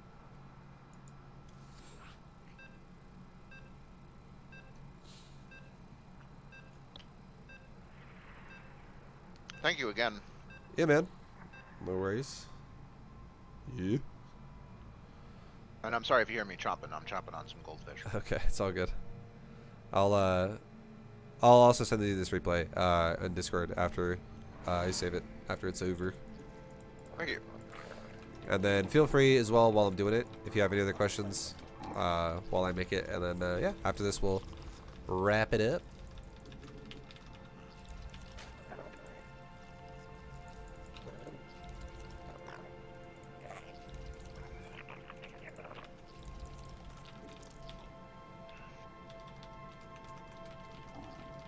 I'm probably more gonna lurk and watch, but yeah, if Sure. you have any questions. Yeah, no worries. Yeah. It's all good.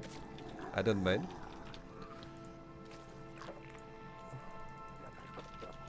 So I can rally over one of my eggs. If I'm going to go for a 17 hatch, one of my 15, 16 eggs to my third base. I can stack mineral patches right now while I'm waiting for that drone to arrive. Make my hatchery.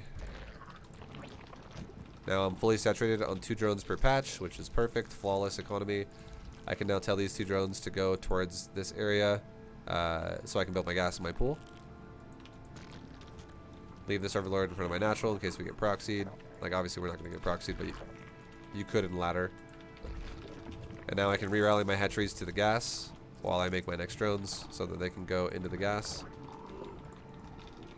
Make drones the whole time. My Overlord is going right somewhere in this range.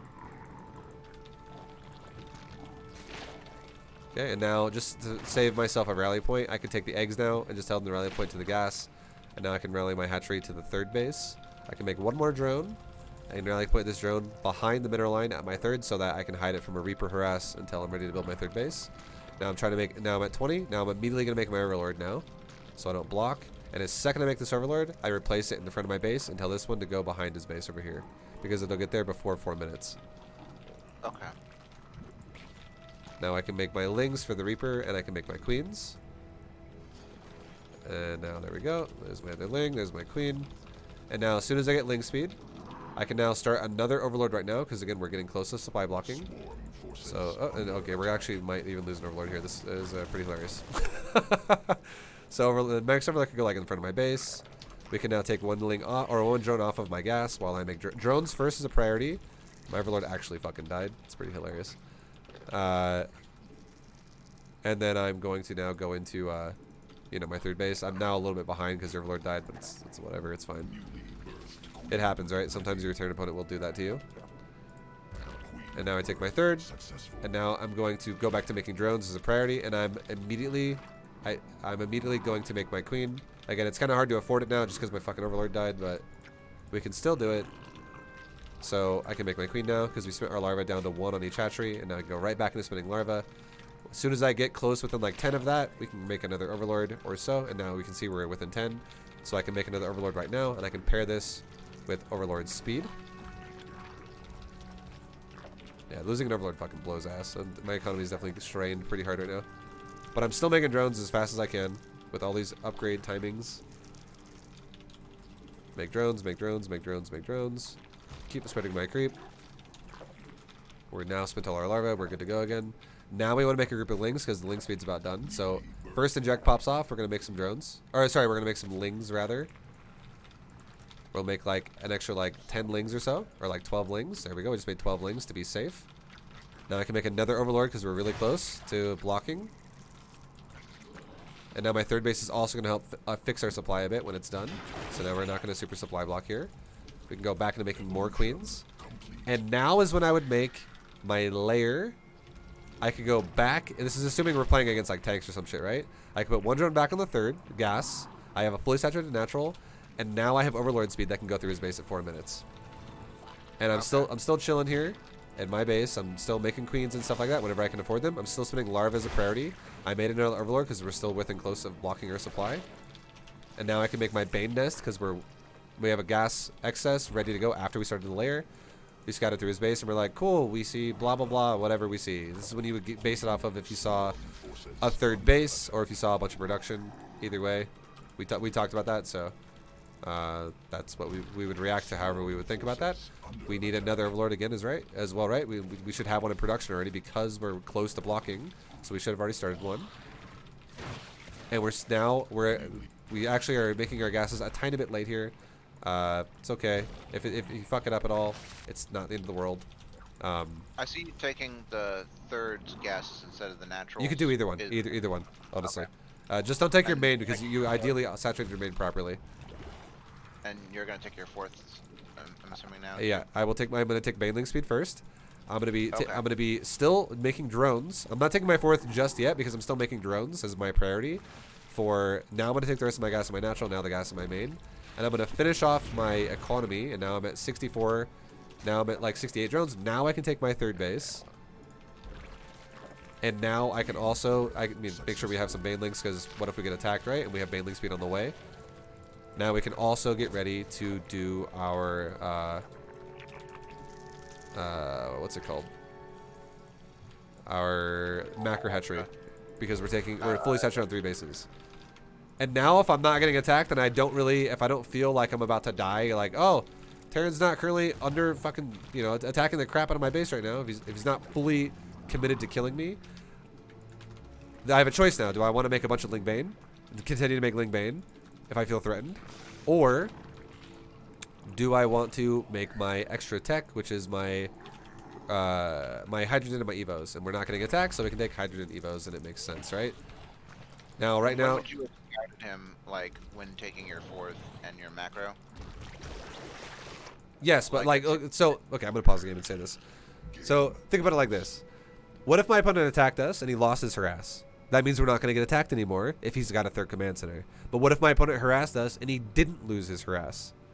That does not mean that I'm super safe now, because that's what I was saying before, right? If the Hellions don't die, they could now pair with more shit, and that could actually be something that falls along the lines of what you actually were fighting against, which is like Hellion Marine, I guess, or some shit like that.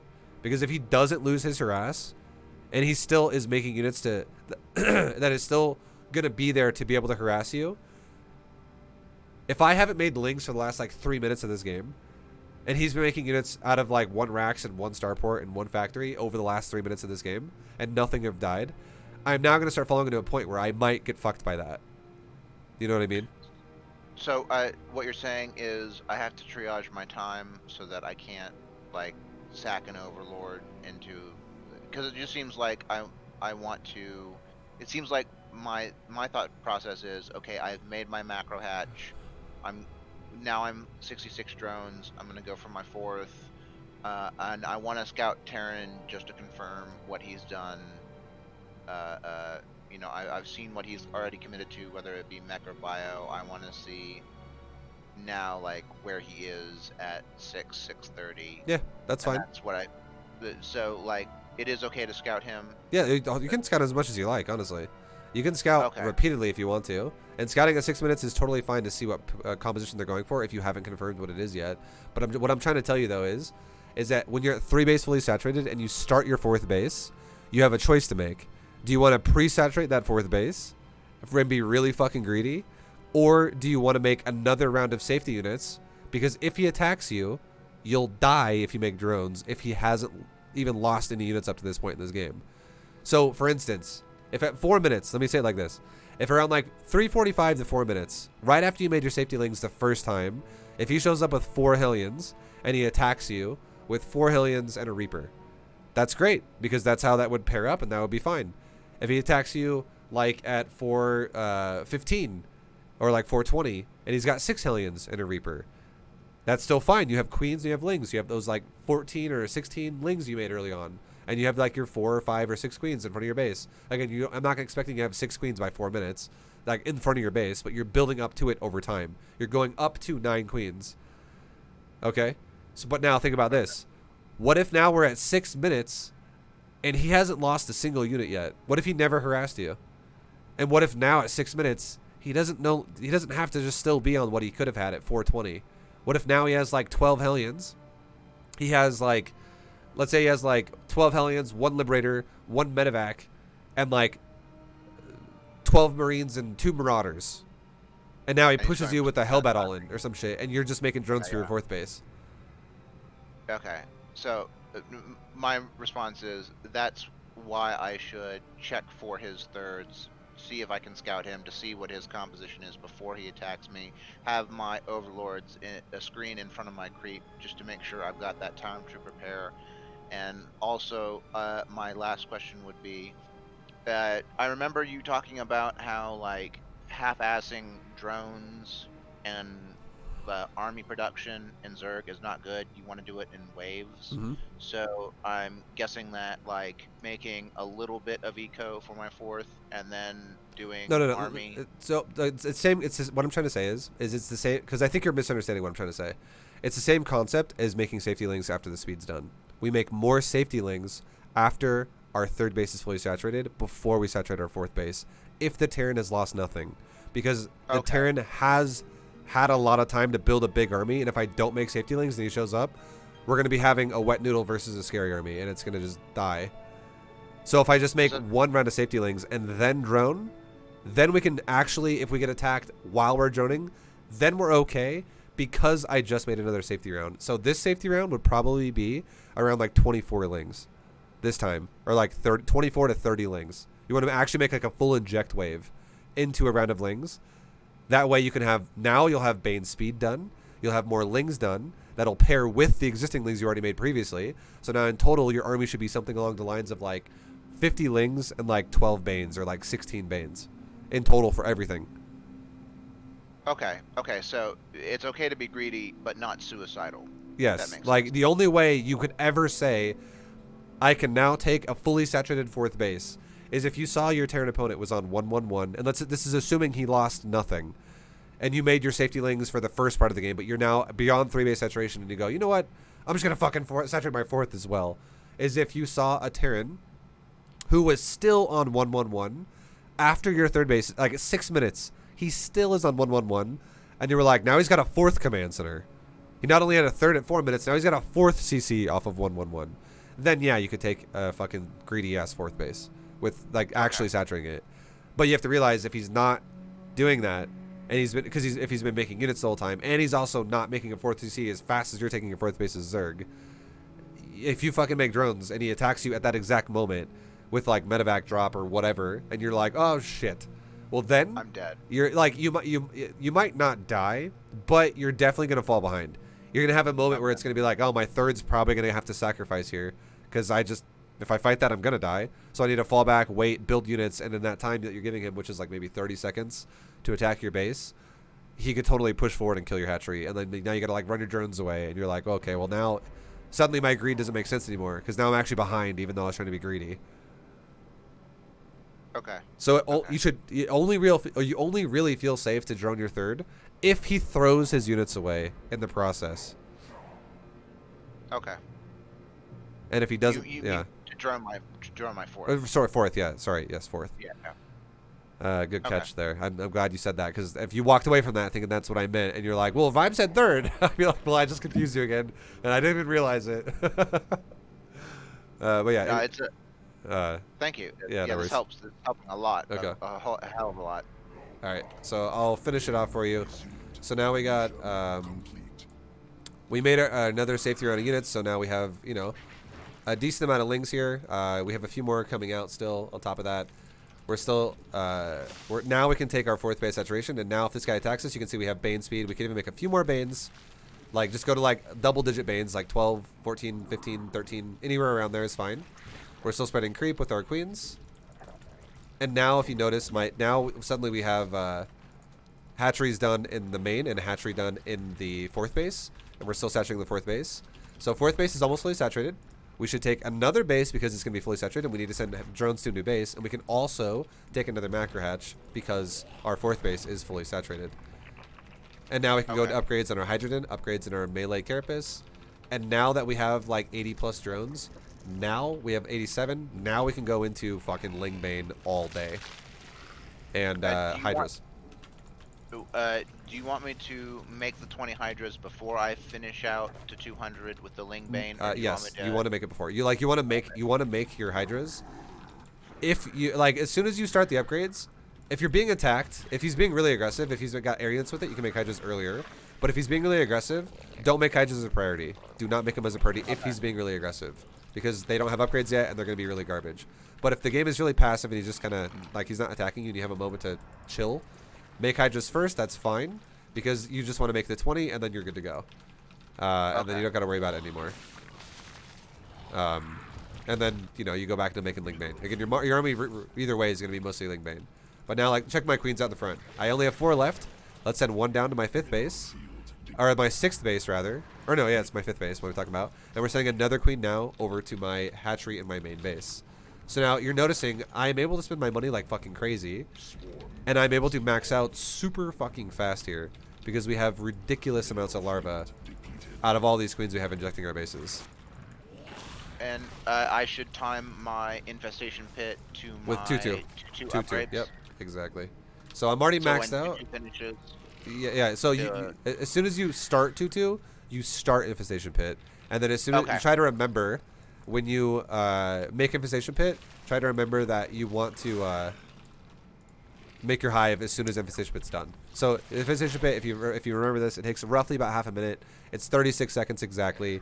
So if you can look at the clock out and you make it and go, all right, like around 9:40, I need to check this again because it's around 9:10 Okay. is when I made it. It's gonna really be like 9:48 or so is when it's gonna really be done. But you just want to keep a mental note and go, okay, I got about 30 seconds to check back on make that hive. And here's the thing, you don't even have to look at your base to do that. You can just literally hit your hatchery hotkey, hive. If you hit like 5 as my hatcheries, it always selects the non-teched up building. So if I hit 5 tab, it always goes to my teched building now, which is my hive. So I can literally be like, all right, if I knew when I made my infestation pit and I'm currently in the middle of fighting the Terran and I go, oh, we're at like 9:48 right now, I can go, okay, 5 tab hive. And now suddenly I'm not even looking at my hive and I made a hive. And then now you're good to go on your tech, and then you have like, if we take a second here and look at this, let's just say I lose my whole army, right? Let's like, okay, well, everything fucking died. I'm just gonna go ahead and rewind it here because the replay's kind of over at this point. Just because it is what it is. The build is what it is. All you would do at this point now, just to throw it out there, okay? Let me just tell you what you would do. All you would do at this point is you can do both, or you can do a judgment call. You could go into a lurker den right now, or you could wait till your hive and get an ultra den, or if you want to, you could get both. That's totally fine. As soon as hive's done, we get adrenal glands, we get 3/3, we get lurker upgrades, or we get ultra upgrades, or we get both of those upgrades. And then we just keep rotating our economy around to bases that need it, like this base over here, build a new base, rotate economy, keep spreading creep. It's all good. And we still have extra queens either way. Like at this point now, you want to have at least 1 or 2 queens that are always going to be able to fix creep, so these guys don't need to inject anymore. The fact that we have 3 in the main, 1 in the natural, 1 here, 1 here, 1 here, we have fucking 7 queens injecting 7 hatcheries. That is a lot of injecting hatcheries. So if I look at my larva, if we lost our whole army right now, I have 66 larva and counting. My bases are still being injected as we speak. It's about to go up to, what is 7 times 3? 21 more larvae. We're about to have 87 fucking larvae sitting there. That is enough to instantly snap your fingers and remax. And we can do it over and over and over with, if we keep it on top of these injects with all these queens. And this is kind of what you need to be able to do if you're playing a Zergling style, which is what you're playing. And then from here, again, it's really up to you how you want to play it out, right? Do you want to be aggressive over here? You want to be aggressive over here, but you want to play defensive on your creep. Were you going to say something? I was just gonna say my last question, I guess, was even if I don't get anything from the spire, about when should I make a spire? Just when my hive is done. What do you want to make Aspire for? Like in general, just, like what's the theory behind it? In case he switches to liberators. Oh, you want to make corruptors for that then? Yeah, yeah. Okay, that's fine. You make it after you make your lurker and hydra den. Or sorry, you're after your lurker den and your ultra cavern. So you can make it like once you start 3/3, you could be like, I'll make my spire now because I'll have it later. But if you were like, if you said something like, well, I want to go broodlords, I'd be like, well, then you'd want to make it when you start your hive, because you could actually make a faster, greater spire, and you could prioritize that instead of lurker ultra. But again, I would never. I honestly wouldn't recommend you do that, just because broodlords kind of suck ass in today's version of StarCraft. I wish broodlords would be viable. Yeah, no. ZvT Ever since Thor's got their 5th fucking steroid fucking shot, yeah, broodlords they don't work anymore in this matchup. Thor's just a fucking obliterate broodlords. I wish there was some way I could use broodlords to attack my own unit just to spawn the broodlings, then launch them at the Thor. You can. But that seems like too much micro. It is excessive, and I would say in theory it's never really going to make sense, especially if it's just for Thors. because the Thors are going to walk forward, and the Broodlords are slower than Thors, and if you keep stopping to shoot Broodlings, they're going to keep getting shots off on you, and they're going to kill your Broodlord so fast. Like a Thor can like 5-shot a Broodlord almost. Like I can't remember exactly what the damage is, but I know it's insane. It is. It is And they shoot absurd. fast as well. They shoot like once a second, which is super quick attack speed for a unit that hits that hard. But yeah, the best way you can make a Broodlord shoot itself is all you do is you have one Broodlord shoot one of your own units and it will not kill it, and then you tell that one Broodling to be shot by all your Broodlords, and then you green box all your Broodlings and you attack towards the Terran, and then you literally click one Broodling, pull it back, attack it with all your Broodlords again, and you repeatedly attack a free unit, create free units, and you keep sending them in. But this is very impractical versus Thors. It's also, a lot of people don't understand this either, but a Broodling is not 100% of the Broodlord's damage. It's actually the minor part of the Broodlord's damage. A Broodlord actually has an initial attack that the Broodlord does that is way more of the damage for the Broodlord. Yeah, it's like 30 damage. It's of the 20 attack. times 2. It's 20 times 2, yeah. And you get two Yeah, damage yeah. per upgrade, so it's 4 because it's times 2. Yeah, so insane. Yeah, I was playing random 4v4 in Wings of Liberty, and I fucking loved my Broodlord, Broodlord Infester, maxes in 4v4 games. Those were so much fun. Nice. Yeah, the Broodlords are the shit, man. I love that unit. I was playing like 8-hour days. That was so much fun. Yeah. Mila. Oh my god. Thank you. Yeah, no worries, man. You have spent so much time. I'd feel bad if I was to ask you for a 1v1 right after this. Plus, I want to totally practice this before I do a 1v1 against you. Sure. Thank you so much. I will let you go and enjoy your BTGM. I hope if you do random that you don't get Terran again. Yeah, no, I'm gonna do Zerg today. I'm gonna definitely do Zerg today. Oh, awesome. And I think awesome. I'm also only gonna do 5 hours as a limit. I'm not gonna go for 10 hours, which is what it's probably gonna take because the fucking Diamond League is like a mountain of MMR to go up. Don't kill yourself, man. Don't kill yourself. All right. Well, dude, thank you very much for doing the lesson, and shout out to Ripple Carry for gifting it in the first place. Yeah. I wish Ripple was here to say thank you. Oh, he's thank always you, there. Awesome. He's if he's not here right now, he's probably at his office with his pants off in the bathroom watching the stream. That's what he does. All right. Well, dude, have a good day, man. You too. You too. Thank you so much. All right. Later, I'll dude. see you, man. Later. Bye. All right, guys. That has been a coaching lesson with Nom Nom Nom Nom. Nom, I will be sending you that. I'll upload that later tonight, and I'll send you that by tomorrow. But yeah, thanks for doing it, and again, one more time, shout out to Ripple Carry for doing it. Hope you guys enjoyed the coaching lesson. Hope you guys liked it. Hopefully, you found it informative. But good luck in your own games, everyone who watched this, and yeah, see you next time. Bye, guys.